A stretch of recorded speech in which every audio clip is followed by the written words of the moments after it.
방송이 제대로 안 나가서 우리 잠깐 기도하도록 합니다. 이번 한 주간도 우리 하나님께서 저희들을 지켜주시고 이끌어달라고 주님과 동행하는 한 주간 되게 하시고 믿음으로 살아갈 수 있도록, 잠깐 우리가 생각을 놓쳐버리면 금방 해이해질 수 있습니다. 내 믿음이 항상 주님과 깨어있는 그런 한 주간이 될 수 있도록 붙잡아 달라고, 그리고 우리의 자녀와 또 여러분이 가지고 소원 직장을 위해서, 부모님을 위해서 잠깐 통성으로 한번 기도하시고 말씀 듣겠습니다. 주여 도와주시고 오늘도 함께하여 주옵소서.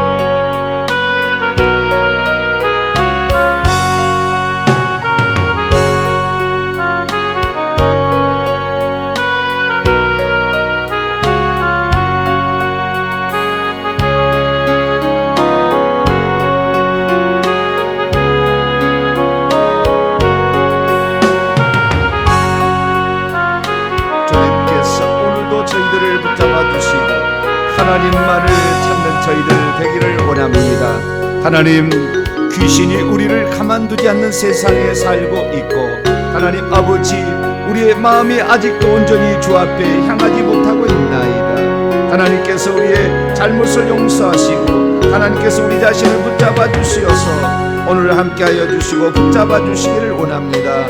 주님께서 도와주시고 함께하여 주시옵소서. 주님께서 역사하여 주시옵소서. 주님을 의지하고 나가는 저희들 될 수 있도록 하나님께서 붙잡아 주옵소서. 주님을 의지합니다. 하나님 도와주시고 함께하여 주시어서 주께만 영광 돌릴 수 있는 하루 될 수 있도록 주님 이끌어 주시옵소서. 오늘까지도 주님 인도하시는 주님을 찬양합니다. 이번 한 주간도 하나님 우리의 생각이 흩어지지 않게 하시고 하나님만을 의지하는 자 될 수 있도록 하나님 붙잡아 주시고 역사하여 주옵소서. 우리 주 예수 그리스도의 이름으로 기도하옵나이다. 아멘. 오늘 우리에게 주시는 하나님 말씀 아가서 5장 2절부터 16절까지 말씀입니다. 구약성경 아가서 5장 2절부터 16절까지 말씀을 보겠습니다. 아가서 5장 2절에서 16절까지 말씀을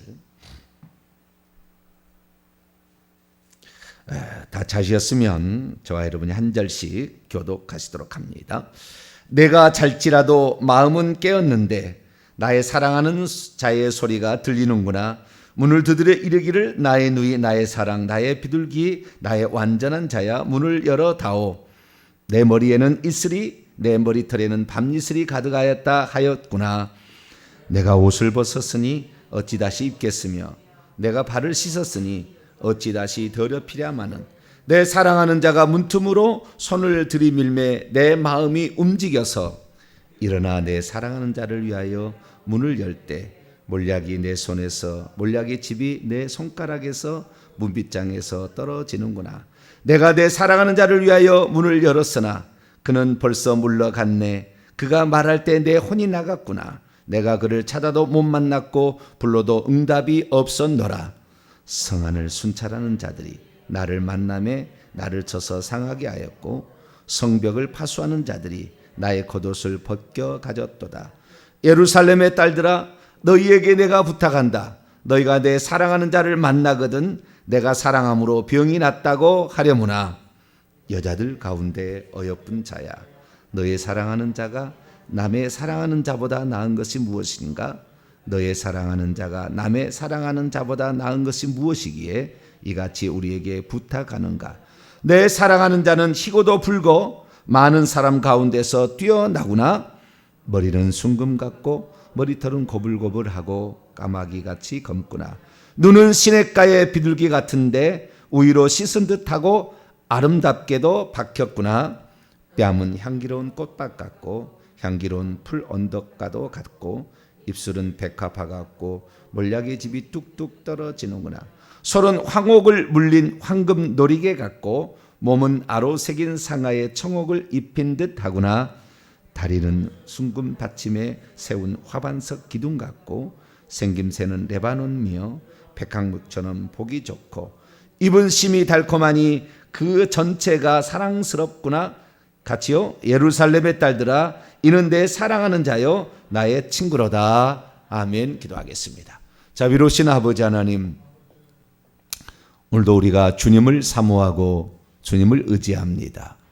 이 새벽에 주님께 나와 기도함으로 주님을 향하여 우리의 마음을 모두오니 주여 저희들의 마음을 받아 주시옵소서. 항상 주님을 찾고 의지하는 우리의 심령이 되게 하여 주시고 주님의 마음과 내 마음이 하나가 될 수 있도록 역사해 주옵소서. 이 시간도 주의 말씀을 듣고자 합니다. 하나님 저희들에게 말씀하여 주옵소서. 우리 주 예수 그리스도의 이름으로 기도하옵나이다. 아멘. 오늘 시간에는 신부 시리즈 26번째 아가서 강의 16번째 시간입니다. 즉각적으로 반응하지 못해 잃어버린 주님 어떻게 찾을 수 있는가? 라는 제목으로 함께 말씀의 은혜를 나누기를 원합니다.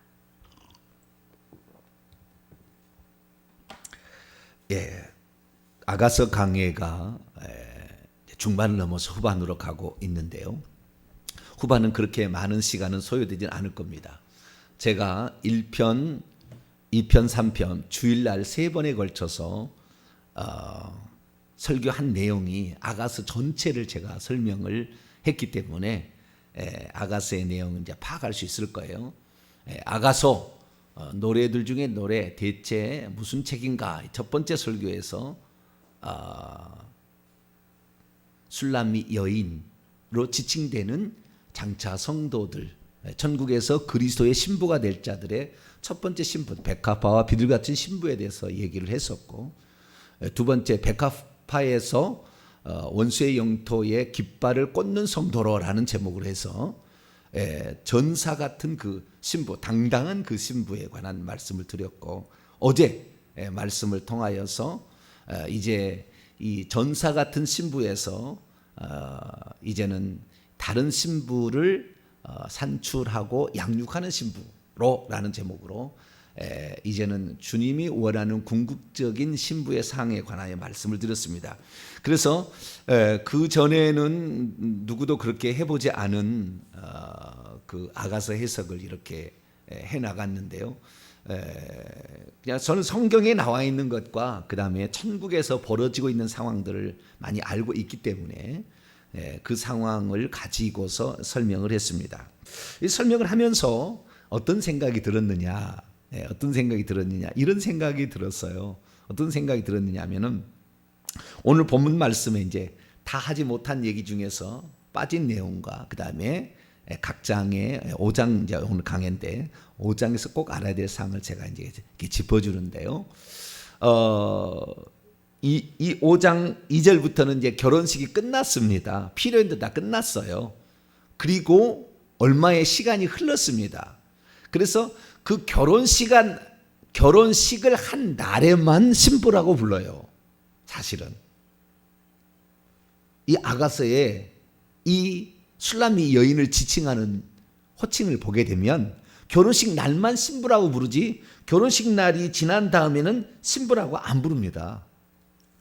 그냥 뭐 나의 누이, 나의 사랑, 나의 비둘기, 나의 완전한 자야 이렇게 나오지 그 다음부터 나의 신부란 말이 안 나와요. 그러니까 오늘 본문 말씀에 이 아가서 5장 2절의 말씀은 이미 신혼 첫날 밤이 끝난 거예요. 그러니까 그때만 신부라고 그러는 것이고 결혼식을 치르는 날만 신부라고 그러고 그 다음부터는 신부라고 하지 않냐고 우리가 새댁이라고 부르잖아요 보통. 그렇죠? 결혼식 날이 끝났는데 신부야 이렇게 얘기하잖아요. 주변에 부르지 않잖아요. 새댁 이렇게 부르잖아요. 그러듯이 지금 기간은 상당한 시간이 지난 기간이에요. 신부 이제 신혼방이 차려졌고 신혼방이 살고 있는 그런 때에 이제 벌어진 일인데요. 이때 이제 그 신랑이 늦게 온 거잖아요. 신랑이 늦게. 그래서 이 밤늦게 이슬 방울이 맺혀 있는 상태에서 집에 들어오게 된 거죠. 근데 그 결혼하고 나서 이렇게 늦어지면 안 되잖아요, 원래. 그죠? 예, 그때는 가장 우리가 일본 깨가 쏟아진다 막 그럴 때인데 그냥 그때 늦게 들어오면 안 되는 때인데 늦게 들어왔단 말이죠. 근데 이 늦게 들어왔지만 어쨌든 그때 반응을 봤을 때 이 여자가 문을 안 열어주는 거예요. 뭐라고 말하고 안 열어주냐면 3절 보니까 내가 옷을 벗었으니 어찌 다시 입겠으며 내가 발을 씻었으니 어찌 다시 더럽힐까? 그럴 수 없다. 그래서 문을 안 열어준다는 거잖아요. 그런데 4절에 그 내 사랑하는 자 도드 내 사랑하는 자가 문틈으로 그의 손을 들이밀매 내 마음이 움직여서 일어나 도드를 위하여 문을 열어주었다라는 거죠. 그때에 그 몰약이 자기 손에서 떨어졌는데 이미 이것은 신랑이 묻혀놓은 몰약이었어요. 그러니까 신랑은 몰약이 가득한 남자로 표현이 됩니다. 그런데 여기서 제가 이제 신기한 것은 첫 번째 신기한 게 그때에 문틈으로 신랑의 손이 들어왔잖아요. 그랬을 때 그 손에 못자국이 있었을까라는 질문을 던져보는 거죠. 이때 손에 못자국이 있는 손을 내밀었을까라는 거예요. 여러분 어떻게 생각하십니까? 못자국 난 손을 봤더라면 아마 이 여자가 급히 옷을 입고 나왔지 않았을까? 그런데 못자국 난 손이 과연 있었을까라는 거예요. 왜냐하면 경륜적으로 봤을 때에 구약의 한 분 하나님은 여호와 하나님 뿐이잖아요. 구약에 아직 아들이 출현하지 않아요. 출현했다고 가정한 것은 다 환상을 본 거예요. 미래 되어질 일들을 다윗 같은 경우도 미래 되어질 일을 봤죠. 그러면 구약 시대에 하나님을 봤다고 한다면 여호와 하나님을 본 거예요. 모세도 여호와 하나님을 본 거고 에스겔이나 이사야나 다 스가랴나 여호와 하나님을 본 겁니다. 신약에서도 예수 그리스도께서 요한복음 8장에 아브라함은 나의 때 볼 것을 보고 기뻐했다. 내가 내게 다시 오리니 여호와가 아브라함에 나타나 가지고 내가 내게 다시 오리니 네 아내에게 아들이 있을 거다. 사라에게 아들이 있을 거다. 이렇게 했다. 그때 그 여호와가 아브라함에 나타난 것인데 그것을 예수 그리스도께서는 내가 아브라함을 만났다고 얘기를 하고 있거든요. 신약에. 그러니까 한 분 하나님이 구약 시대에는 여호와만 있었지 아직 그러니까 존재는 했어요. 왜냐하면 하나님의 시간에 있어서는 우리야 시간 안에 살고 있지만 하나님은 시간 밖에 계시기 때문에 이미 구약 시대도 다 존재하고 있었어요. 예수님이. 그러나 출현으로 따진다고 한다면 우리는 시간이라는 개념 속에 들어와 있기 때문에 시간이라는 개념 속에 들어와 있을 때에 예수 그리스도의 못 박힌 손이 거기 있었을까? 존재하지 않은 겁니다. 우리의 해석이죠. 우리의 해석.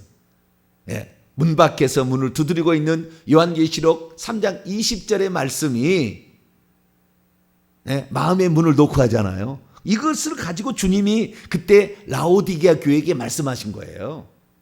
그러니까 하나님은 시간 밖에 계시기 때문에 항상 같은 시간대 항상 있는 거예요.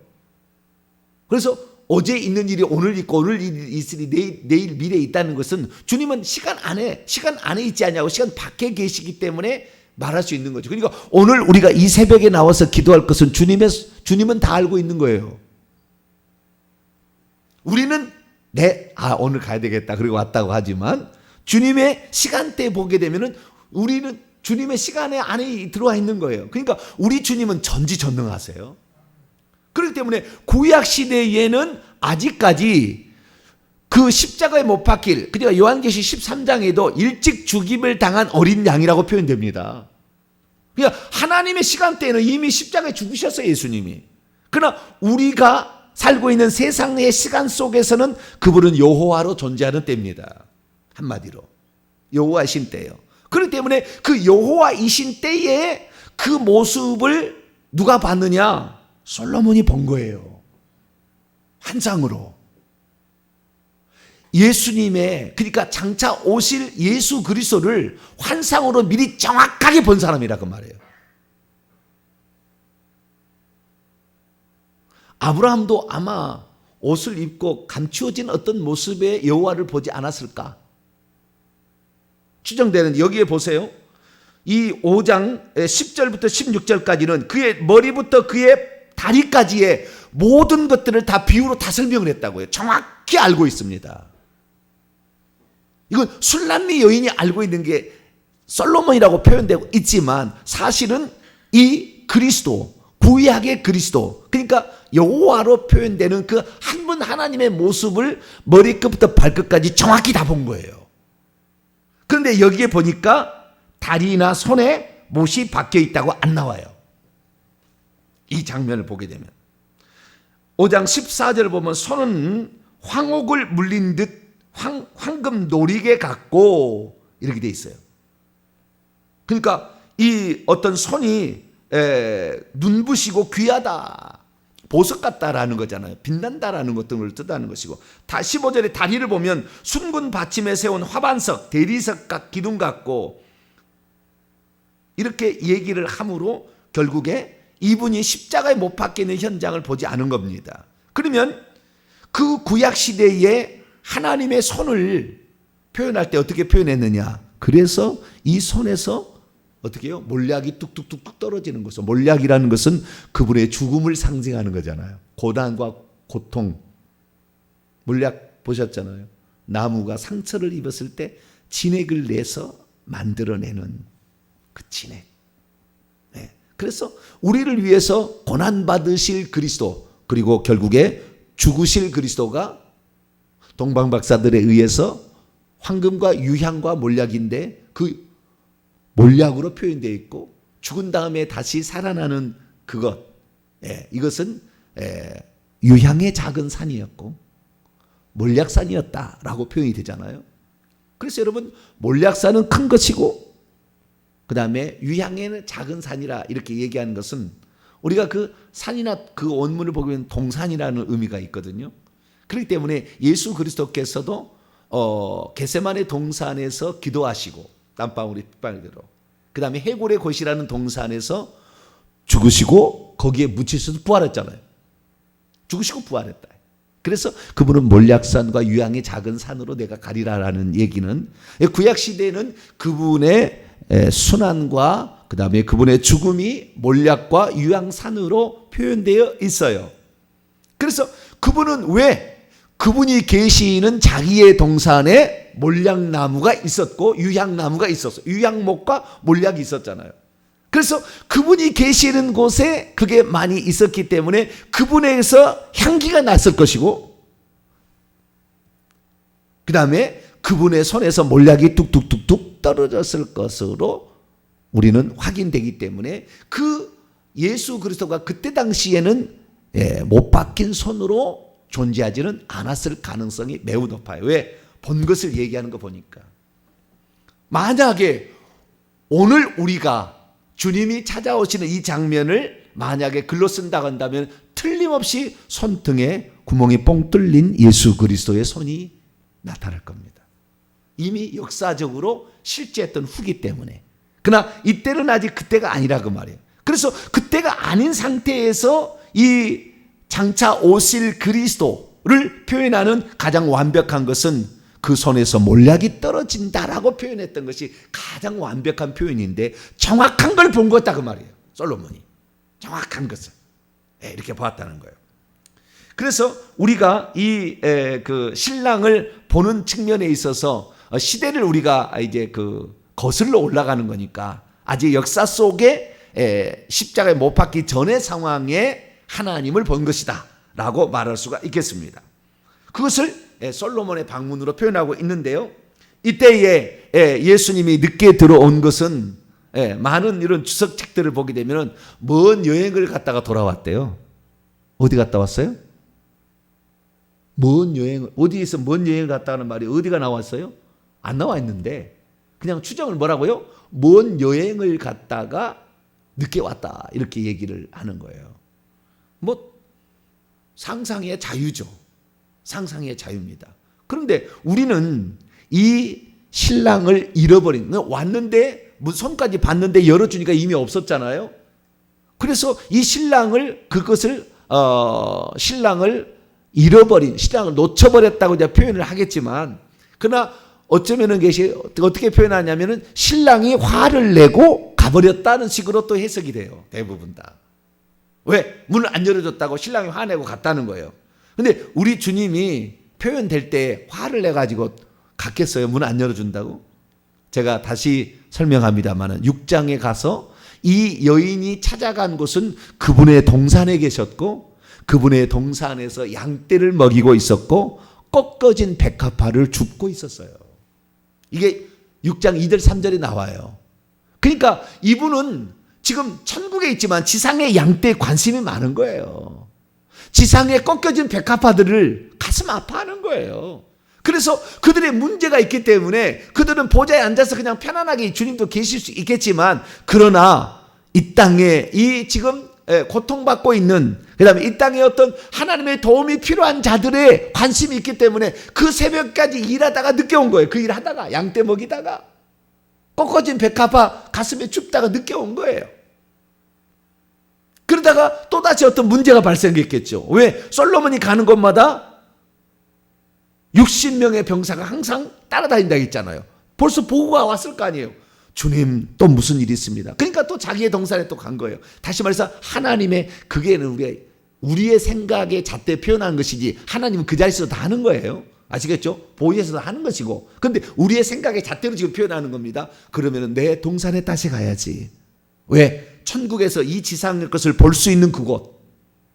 그래서 다시 가는 그래서 급히 다시 갈 수밖에 없었던 또 누군가가 백합화가 꺾여진 것처럼 어디에서 순교한 그 피 흘려 죽어가는 당신의 신부가 있다는 것을 알게 되었겠죠. 그래서 빨리 가는 거예요. 그래서 가서 보니까 이미 꺾여져 있는 그 백합화를 줍고 있었다라는 거예요. 그러니까 우리 주님은 한 번도 신부에 대해서 미워하거나 신부를 버리거나 그러지 않아요. 당신의 해야 될 일들이 많이 있으신 것이죠. 그래서 그런 해석들은 이 성경을 가지고 성경을 해석한 게 아니고 먼 여행을 갔다 늦게 돌아왔다. 문을 안 열어서 기분 나빠갖고 그냥 떠나가 버렸다. 이런 것들은 다 그냥 자기의 생각으로 하는 거예요. 성경을 가지고 풀어야지. 성경대로. 그럼 저는 이제 성경대로 저는 푸는 사람이라 성경 가지고만 저는 얘기하는 사람이고 실제 천국에서 일어나는 상황을 가지고 제가 얘기를 하기 때문에 가장 가능성이 있는 것을 제가 말씀을 드린 겁니다. 그래서 이 신랑을 결국에 잃어버린 것은 마찬가지예요. 왜냐하면 떠나갔으니까. 어떤 일로 갔지만 좌우지간 미워해서 가거나 싫어해서 간 건 아니었죠. 그러나 떠나간 건 마찬가지, 잃어버린 것은 마찬가지죠. 그러면 그 잃어버린 신랑을 잃어버린 신랑을 잃어버린 게 아니죠. 사실은 그분이 하신 일이죠. 근데 그분은 오직 나에게만 관심을 갖는다는 것은 지상에 있는 생각에 우리의 생각이지 주님은 모든 사람에게 다 관심을 갖는 거잖아요. 자, 그러면 그 잃어버렸다고 생각되는 이 세상의 표현입니다. 잃어버렸다고 하는 그 신랑을 되찾기 위해서는 어떻게 해야 될까요? 이 여자는 결정을 아주 잘했어요. 왜 결정을 잘했냐 하면은 이 여자가 신랑을 찾으러 나갔다는 것이 중요한 겁니다. 찾으러 나갔다는 것이. 자, 6절 말씀을 볼까요? 6절 읽습니다. 시작. 내가 내 사랑하는 자를 위하여 문을 열었으나 그는 벌써 물러갔네. 그가 말할 때 내 혼이 나갔구나. 내가 그를 찾아도 못 만났고 불러도 응답이 없었노라. 그러니까 그때 왔는데 이미 또 주님은 또 다른 또 많은 일이 있어서 다시 자기의 동산으로 간 거죠. 갔는데 얼마나 빨리 갔는지 어떤 일이 급박하게 좀 돌아갔겠죠. 그러니까 솔로몬이 빨리 급하게 갔는데 이 여자가 옷을 주섬주섬 입고 왔는데 벌써 신랑이 없는 거죠. 그래서 뭐라고 불렀을까요? 여보, 그랬는데 모르겠네. 처음엔 그게 잘 안 나오던데. 자, 어때요? 뭐요? 솔로몬! 그랬을까요? 뭐라고 그랬지 모르겠네. 여기 안 나왔으니까. 자우지가 찾았다는 거예요. 솔로몬! 네? 좀 오래 살아야 여보란 말이 나오지. 처음부터 여보란 말이 안 나오잖아요. 네. 그래서 솔로몬! 이렇게 불렀을 거 아니에요? 그런데 찾기는 찾았는데 불러도 응답이 없었다. 여러분 이것이 뭐냐? 찾았다는 것은요, 여자가 누군가를 찾았는데 그 대상은 하나님이잖아요. 기도했다는 말이에요. 한마디로 기도했다는 말입니다. 그러니까 이 여자가 결정한 것은, 자, 우리에게 친밀하게 있어야 될 그분을 놓쳐버리게 된 원인은 뭐였느냐? 제가 계속 얘기했습니다. 즉각적인 응답이 없으면, 즉각적인 반응이 없으면 주님은 사라질 수 있다. 제가 늘 얘기하는데, 우리가 나중에 우리가 주님과 결혼해서 친밀감을 얻게 된 상태에 있는데 주님께서 성령을 통하여 우리에게 말씀하실 때 즉각적으로 순종해야 돼. 이게 없으면 그 다음부터는 이 신부와 신랑은 친밀도는 떨어져 버립니다. 그러면 이게 나중에 쭉정이가 되는 것이고 이런 자들이 염소가 되어버려요. 그래서 이것이 아주 중요했는데 저는 이 아가서의 말씀을 통해 이걸 뼈저리게 제가 느껴요. 그래서 어떤 일을 한다 그러면 즉각 하려고요. 말해도 이거 아닌데, 이건 내가 보탠 말인데, 이건 내가 없는 말을 하는 게 큰일 났다 그래. 내가 바꾸는 거예요. 그거 아니라고. 습관이 되어 있더라고 벌써. 주님께서 진리만을 말하라, 진실만을 말하라, 거짓말을 하지 말라, 거짓말을 만들어내지 말라. 그런데도 막 내 입술은 거짓말 같은 걸 막 하는 거예요. 익숙해져 버렸더라고 어느 날. 왜? 나를 보호하고 나가 괜찮다는 것을 상대방에게 설명하기 위해서 그렇게 얘기하는, 없는 말을 만들어내고 막 그러는 거예요. 뭘 해야 될 일이 있는데 다음에 하자고 그러고 다음에 하자고 그러고, 주님이 말씀하시는데, 성령으로 말씀하시는데 그걸 막 뒤로 하는 거예요. 그래서 결국에 놓쳐버리는 거거든요. 그러니까 우리 주님이 말씀하시면은 우리가 예수 그리스도를 이미 믿고 그분과 결혼관계, 영적인 결혼관계에 들어왔다면 즉각 순종할 수 있게 되기를 축원합니다. 즉각 너 금식해 그러면 즉각 금식하는 것이고, 너 감사해 그러면 즉각 감사하는 것이고, 너 그 도와주는 즉각 도와주는 것이고, 너 회개해 그러면 즉각 회개하는 것이고, 너 기도해 그러면 즉각 기도하는 것이고, 너 찾아가 그러면 즉각 찾아가는 것이고, 너 용서를 빌어 그러면 즉각 용서를 빌어야 되는 거죠.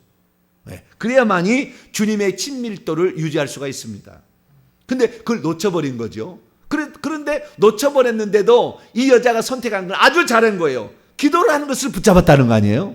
찾았다는 거예요. 그런데 찾아도 못 만났고 불러도 응답이 없다. 이게 특징이 뭐냐면, 요거 여러분 잘 아셔야 돼요.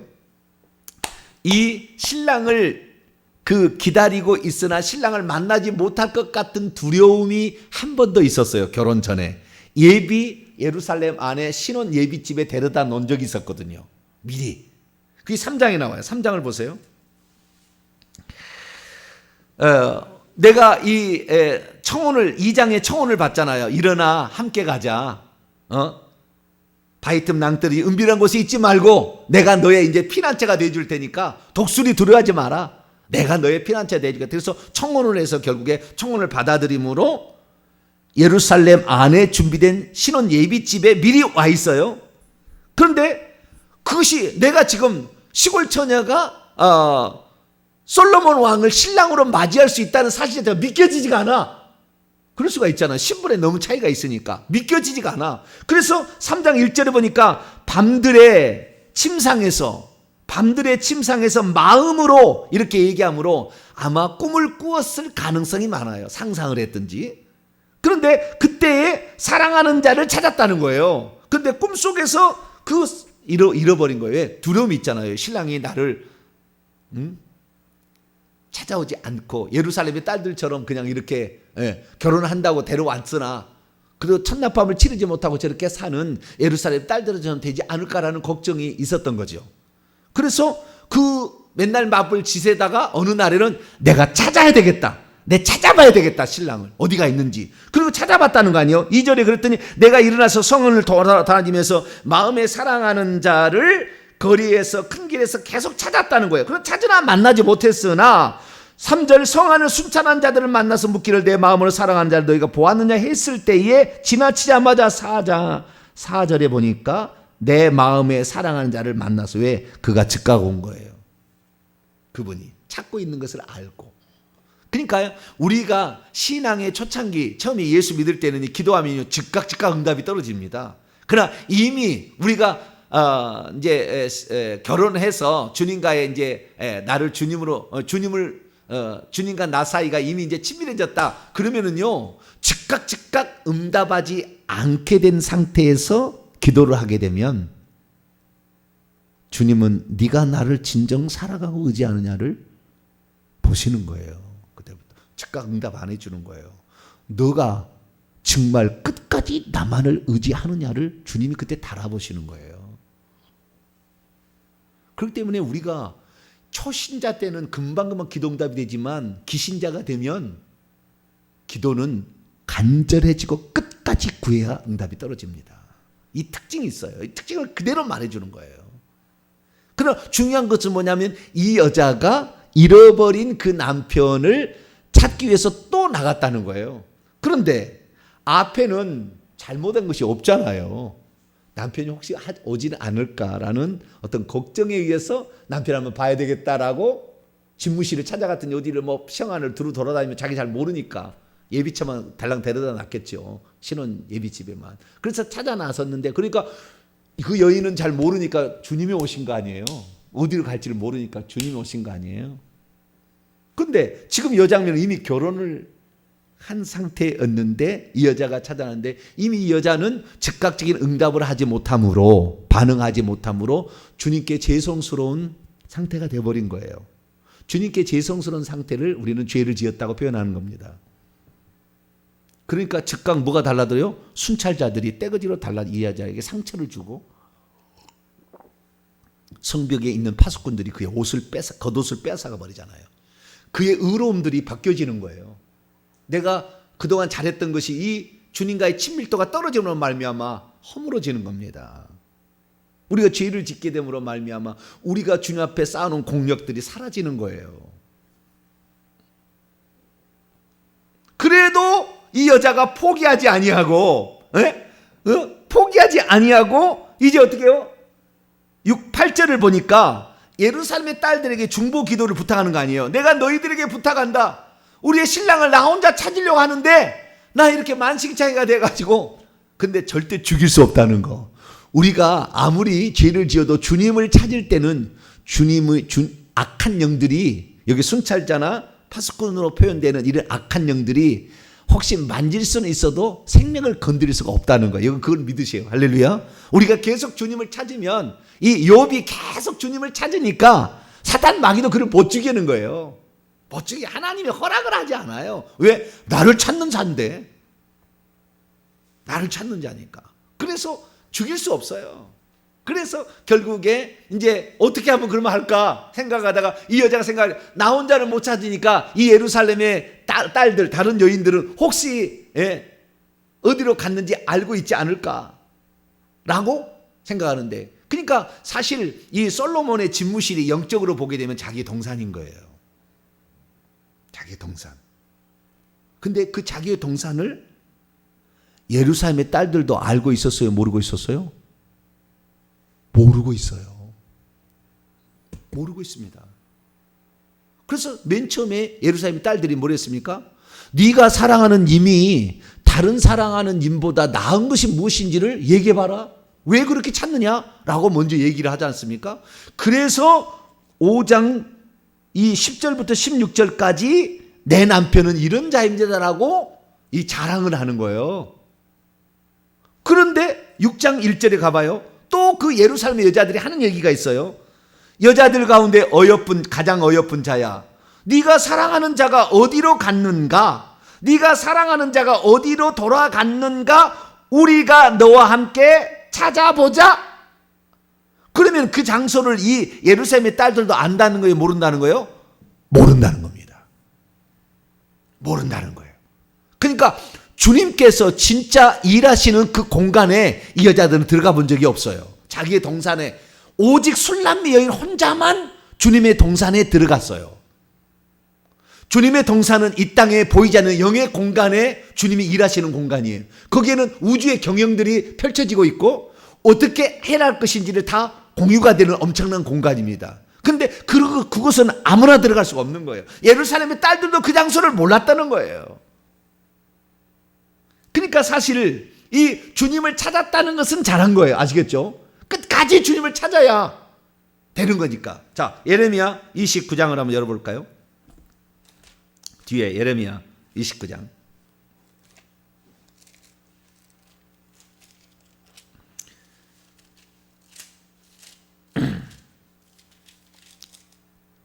예레미야 29장 12절로 13절 읽습니다. 시작. 너희가 내게 부르짖으며 내게 와서 기도하면 내가 너희들의 기도를 들을 것이요 너희가 온 마음으로 나를 구하면 나를 찾을 것이요 나를 만나리라. 온 마음으로. 네. 그래서 이 여자가 하는 얘기가 예루살렘의 딸들을 향하여 하는 얘기가 내가 내 사랑하는 자를 만나고 싶은데 내가 못 만나고 있다. 내가 지금 병이 들었다 라고 얘기하면 온 마음으로 그 주님을 사랑하는 어떤 표현을 하고 있어요. 그래서 전에도 그렇게 찾기는 찾았지만 우리가 진정 주님을 찾는다는 것이 우리가 표현이 돼야 되는 건데 이 여자가 그 예루살렘의 딸들에게 중보 기도를 부탁했지만 사실은 예루살렘의 딸들에게 말하는 것은 소용은 없는 거였어요. 왜? 그들은 한 번도 솔로몬이 집무실이라고 일컬어지는 자기의 동산에 들어가 본 일이 없으니까. 어떻게 그 장소를 찾겠어요? 그 장소는 아무나 들어갈 수 없는 잠근 동산이라니까요. 울타리로 쳐져가지고 못 들어간다니까요.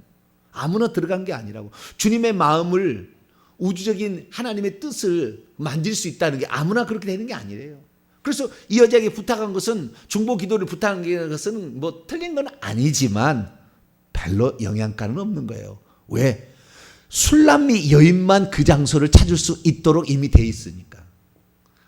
예루살렘의 딸들은 단 한 번도 그 장소를 가본 일이 없으니까 어떻게 그 장소를 찾겠어요? 제가 이렇게 천국에서 벌어지는 일을 얘기한다 할지라도 거기에 간본 일이 없거나 거기에 실제 일어난 일을 한 번도 본 적이 없는 사람은 정병진 목사가 얘기하면 쓸데없는 얘기하고 자빠졌네 그렇게 판단할 거예요. 왜? 모르니까. 가본 일이 없으니까. 주의 마음을 만져본 일이 없으니까. 천국에서 어떤 일이 벌어진지를 모르니까. 여행에서 늦게 돌아왔네. 신랑이 삐져서 갔네. 그렇게 설명할 수밖에 없죠.